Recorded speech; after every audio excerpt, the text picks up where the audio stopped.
even though I like all different types of soup, including smooth soups and creamy soups, my heart belongs to minestrone. I love minestrone, and most importantly, I love making minestrone because it's one of those relaxing processes when you build on it. So you add one flavour, let it cook slowly, add another ingredient, let it cook slowly. So you can definitely make this a 100% vegetarian option, but for my minestrone, I like to add a little bit of pancetta. Now I've got some pancetta here which I've finely diced, and I've left the fat there because that fat is going to give this soup so much flavour. So into the big pot, I'm going to add the pancetta along with a little bit of olive oil, and this pancetta is going to flavour this oil here. And what you really want is this fat to start rendering away. So while that's happening, let's get on to the celery. You want everything to be roughly around the same size. So you can see the size of the pancetta, the carrot that I've pre-diced, it's all really fine. I think it's a great excuse by making this soup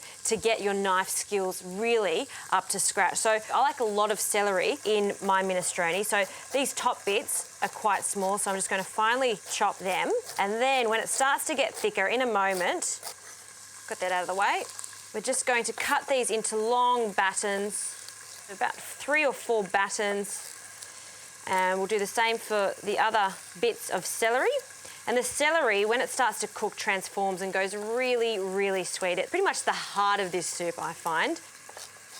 And now what we do is you just gather all these battens together, and we're just going to finely dice this. Now, with the celery in particular, it is going to cook down much faster than the carrot. So the next ingredient that goes into my pot is the carrot, and it starts to smell incredible right now. The oils from the pancetta are coming out there. This is going to flavour the carrot now. Let's mix that in. So celery can go in a moment. Before that, let's get on with 1 onion. And again, we're going to dice that.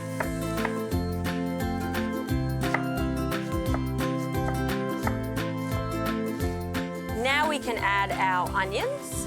And I can also add the celery at this stage. So that classic mirepoix, they are the holy trinity because they just make this soup taste so wonderful. Now that we've got our base of the soup, you do want to allow this to cook down just a little bit. You know, you give it about 5 to 10 minutes to soften, make sure those flavours start to really combine together.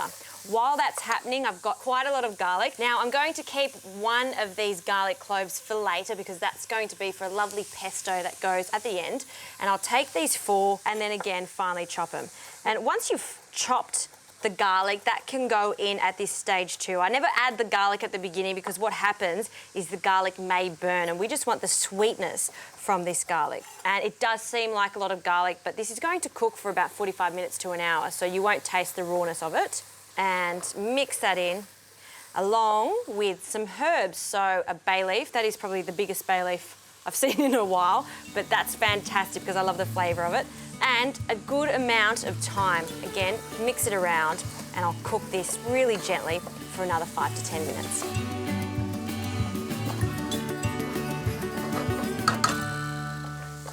This is smelling magical now. So I'm going to add some tomatoes. Now use a good quality can of Australian tomatoes for this because you're going to taste the richness of the tomatoes. So I'm using crushed tomatoes, and then we'll mix that in.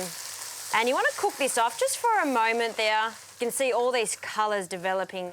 Now I can add the liquid. Now I'm using chicken stock. Again, if you want to make this a vegetarian option, just use some veggie stock. Or you could definitely use water for this because you are cooking it for a long time and there are lots of vegetables in there. So I'm using 2 litres of stock for this amount of vegetables. I still want this to be quite soupy, not thick. And I haven't seasoned this yet, so we'll add a very good pinch of salt here. And now for some beans. Now the beans will also thicken up this soup, so that's why you do need a lot of liquid here, and they can go in. And now we'll just bring this up to the boil, then turn it down, put the lid on, and it's going to cook for about 45 minutes. Long and slow is the key to this.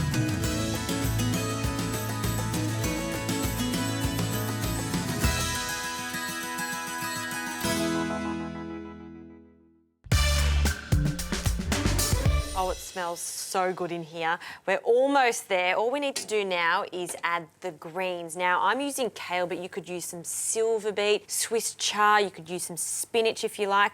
And it doesn't need too long to cook. We just want to wilt it. So this can go in along with the pasta. Now, I'm using egg noodles. One nest is plenty, and I'm just going to break that straight in there. Perfect. And you can see how fine these noodles are. So mix that in there and it'll start to cook. And it's on a really, really low heat here, which gives me enough time to make a really fresh pesto. In a mortar and pestle, add a clove of garlic along with a good pinch of salt in there and just bruise that, mix it up, and you'll see the garlic almost starts to sweat and puree instantly. And now into this, I'm going to add some pine nuts. Now I've toasted my pine nuts. I'll just make a small batch here, enough for just me today. And again, we're going to puree this until it starts to become like sand. Perfect. And now we can add some fresh basil. I mean, look at that bouquet. That is just beautiful. So we're just going to tear off a good handful of basil.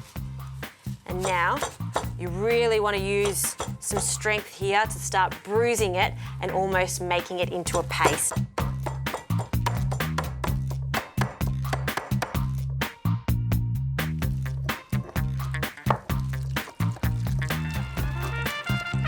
So look at that vibrant colour. That's just yummy, all in that mortar and pestle. I love this. So this is cooked too, so let's plate up. Got a big bowl here and start with a lot of those vegetables there, and then with my ladle I'm going to get all of that yummy broth and we'll just pour that over. Oh, this is good. You know what, with a soup like this you really don't need anything else, especially if you have a big portion like this, and on top of it you've got the pesto here, and I like a generous amount of this. And then what you do is you mix that pesto into the broth. It's just so yummy. And because I love cheese, Parmesan in particular, I'm going to just put a little bit over the top there. That is a really classic dish, minestrone, but made with love from the start all the way to the end.